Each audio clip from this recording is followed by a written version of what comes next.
जाते बाहर पियावा के सोने दिल मोर दुखाई के डोली में बैठल बारू मेहंदी रचाई के डोली में बैठल बारू मेहंदी रचाई के। Music by Arnav Prakash.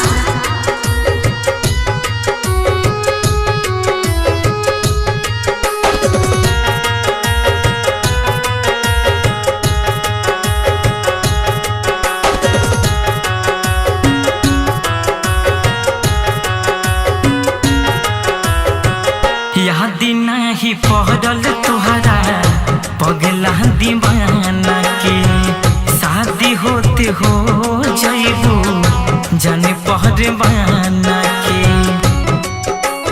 हाँ हाँ हाँ हाँ याद नहीं पड़ल तुहरा पगला दीवाना के शादी होते हो जइबू जाने पहरवाना के।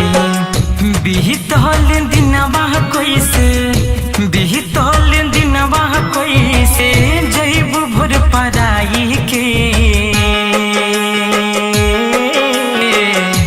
डोली में बैठल बारू मेहंदी रचाई के डोली में बैठल बारू मेहंदी रचाई के। Music by Arnav Prakash.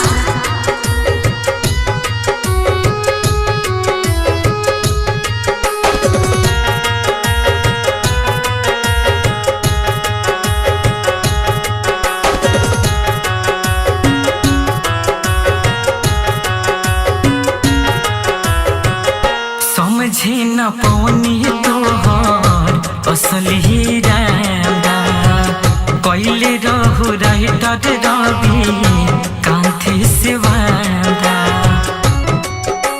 हाँ हाँ हाँ हाँ समझे न पौली तोहर असली रांदा कैले रहु राइटर रवि कांथे से वादा। मुन्ना सुरेश के सपना मुन्ना विकेश के सपना गइलु बिखराई के डोली में बैठल बारू मेहंदी रचाई के डोली में बैठल बारू मेहंदी रचाई